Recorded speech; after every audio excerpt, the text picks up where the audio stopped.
Bonjour et bienvenue sur notre chaîne intitulée Un jour, un verset, un message. Vous aimez la parole de Dieu? Vous aimez le travail que nous faisons? Merci de vous abonner afin de soutenir notre chaîne et afin d'encourager notre travail. Que Dieu vous bénisse. Notre passage de ce jour est tiré du livre de Jérémie chapitre 29 verset 13. La Bible nous dit: vous me chercherez et vous me trouverez si vous me cherchez de tout votre cœur. Dans ce passage, notre Dieu nous dit, par la bouche du prophète Jérémie, que si nous décidons de le chercher de tout notre cœur, il se laissera trouver par nous. En tant qu'enfants de Dieu, nous vivons désormais pour le Seigneur et nous dépendons complètement de lui. Du moins, c'est ce que le Seigneur veut pour nous, c'est ce qu'il nous demande. Car en Dieu, nous avons tout ce qu'il nous faut pour être épanouis sur cette terre. Mais bien qu'ayant signé un contrat avec notre Dieu, nous préférons bien souvent compter sur les hommes et non sur Dieu. Souvent, lorsque nous avons une difficulté qui survient, au lieu de nous précipiter tout de suite, de courir vers notre Dieu, nous nous tournons d'abord vers les hommes et cette attitude peut blesser notre Dieu parce qu'il nous a demandé de nous confier en lui et pas aux hommes. Il nous a dit malheur à celui qui se confie en l'homme. Il nous a dit qu'il vaut mieux se confier en lui l'Éternel que de se confier aux grands. En effet, notre Dieu est la personne la plus sûre qui soit. Il ne nous trahira jamais. Il ne va jamais se moquer de nous. Il n'ira jamais divulguer ce que nous lui confions dans l'intimité. Le Seigneur est digne de confiance. Il est même plus que digne de notre confiance. Notre Dieu veut que nous puissions passer du temps avec lui, que nous puissions lui ouvrir notre cœur et que nous puissions déposer nos fardeaux à ses pieds. En effet, il sait que la vie sur la terre n'est pas de tout repos. Il sait que nous avons des souffrances, des difficultés.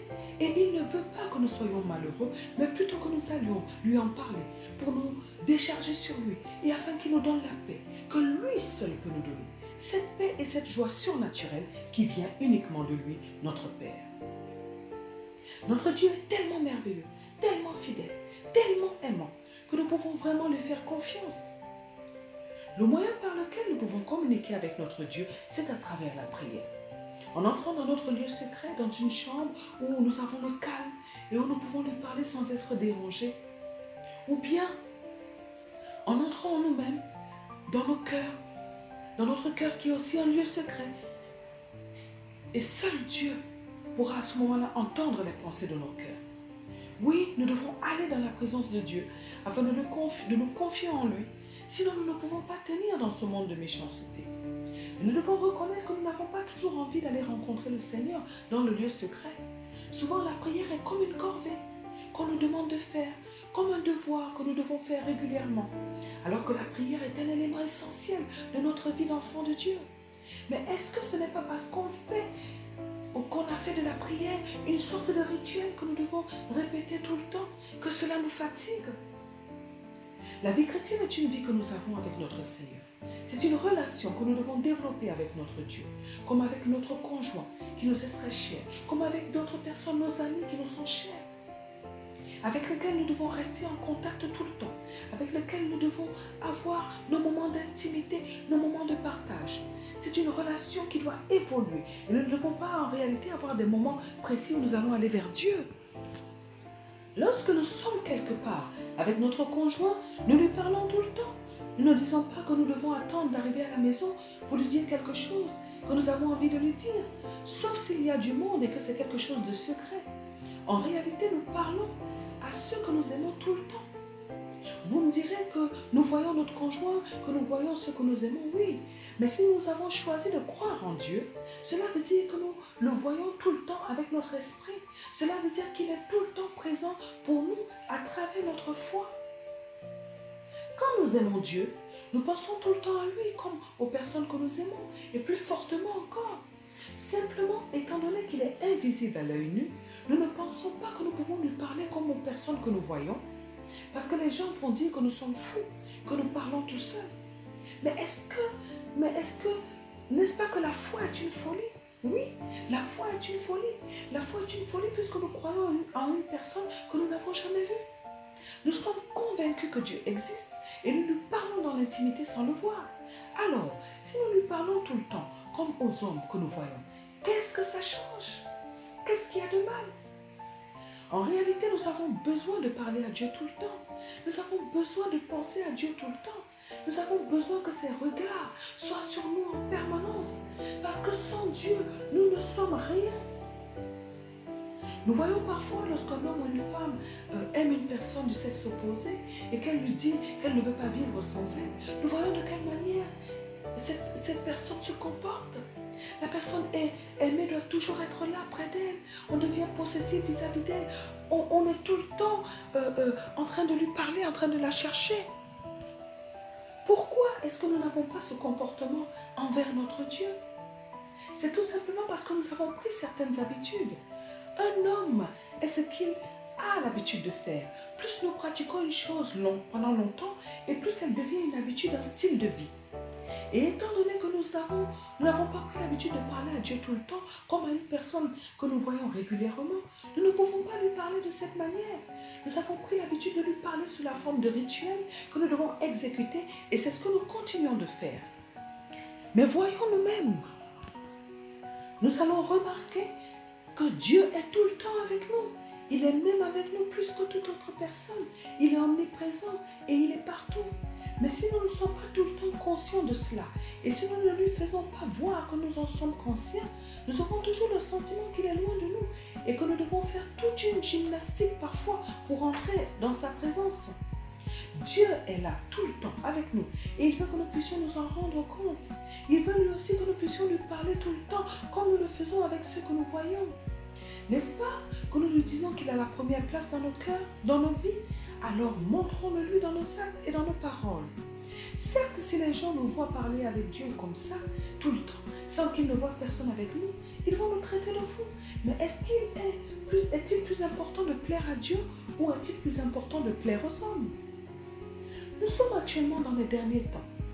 Et la présence de Dieu nous est indispensable parce que le monde devient de plus en plus méchant et que les choses deviendront de plus en plus difficiles pour nous, les enfants de Dieu. Il est primordial pour nous de nous attacher davantage à Dieu tous les jours et de faire de lui notre allié de tout le temps. Aujourd'hui, à travers ce passage, notre Dieu nous rassure en nous disant que si nous le cherchons, il se laissera trouver par nous. Mais il précise que nous devons le chercher de tout notre cœur. Le Seigneur nous dit que notre cœur doit être engagé dans cette recherche, dans cette quête. Notre amour doit être engagé lui aussi dans cette recherche. Nous ne devons pas chercher Dieu uniquement parce que nous voulons recevoir des choses de lui. Mais nous devons le chercher parce que nous l'aimons, parce que nous voulons avoir une place de choix dans son cœur, parce que nous voulons avoir une relation privilégiée avec notre Dieu. Lorsque notre Dieu nous dit de le chercher de tout notre cœur, il nous dit que nous devons lui montrer que nous avons une grande soif de lui, une grande soif de sa présence, de son amour. Et c'est cette soif qui va déterminer la réponse de Dieu à notre quête. Plus nous avons soif de Dieu, plus notre soif est grande et plus sa réponse sera rapide et intense. Le Seigneur aime que nous soyons remplis de désir de sa présence. Il veut que nous puissions aimer passer du temps avec lui, sans rien attendre en retour, juste parce que nous l'aimons et que nous aimons sa présence. Lorsque nous sommes dans des dispositions, notre Dieu prendra plaisir à répondre à notre appel. Il est vrai que ça demande un travail sur nous-mêmes, parce que le monde cherchera lui aussi à nous attirer, à nous séduire. Ça va même nous demander des sacrifices, parce que lorsque nous sommes attachés aux choses du monde, nous nous éloignons de Dieu. Cela implique que nous puissions renoncer à certaines choses que nous aimons, mais qui sont un handicap dans notre relation avec notre Dieu. Prenons un exemple par exemple. Prenons un exemple pour mieux comprendre. Lorsque nous savons que nous devons prendre un temps dans la présence de Dieu et qu'en même temps nous avons envie de regarder un programme que nous aimons beaucoup à la télévision, nous sommes partagés. Et parfois, si nous ne faisons pas attention, nous pouvons être dans la présence de Dieu et nos pensées seront ailleurs. Parce que ce qu'il y a ailleurs nous attire aussi. Nous devons donc reconnaître que c'est un combat de tous les jours, de pouvoir nous focaliser sur notre Dieu. Bâtir une relation solide avec Dieu nous demande des sacrifices. Ça nous demande de renoncer à nous-mêmes, de renoncer au monde, de renoncer à certains plaisirs. Et parfois, Dieu lui-même nous demande de laisser certaines choses pour lui. Et nous devons le faire parce que tout compte fait, Dieu a la première place. Nous la lui devons. Nous comprenons donc que nous devons chercher notre Dieu de tout notre cœur, avec beaucoup d'amour et d'abandon de nous-mêmes, en renonçant à nous-mêmes et à certaines choses. Mais ce qui est merveilleux, c'est le fait que lorsque nous le cherchons de cette manière, avec une grande soif, notre Dieu lui aussi se donne à nous. Et quand Dieu se donne à une personne, la vie de cette personne se transforme en un paradis. Elle se transforme en un oasis avec une source d'eau intarissable. Certes, il y aura toujours des difficultés, des épreuves, mais cette personne sera chérie de Dieu et elle aura accès à des choses dont d'autres personnes ne pourront pas bénéficier. Elle deviendra l'amie de Dieu et nous savons que Dieu ne cache rien à ses amis. Nous savons qu'il est le meilleur ami que nous puissions avoir. Notre Dieu, à travers le passage d'aujourd'hui, nous parle à nous qui le cherchons, lui notre Père, lui notre essence. Il nous dit que si nous décidons de le chercher de tout notre cœur, avec beaucoup d'amour, il se laissera trouver par nous. Le Seigneur nous rassure et nous dit qu'il est prêt à nous accepter dans sa présence. Mais il y a une condition qui va nous permettre de le trouver, qui va nous permettre de lui être agréable, afin qu'il se laisse trouver. C'est que nous devons y mettre du cœur, c'est que nous devons courir après son cœur, nous devons le chercher avec une grande soif. Nous le savons, tout ce que Dieu nous dit a toujours une raison et c'est toujours pour notre bien.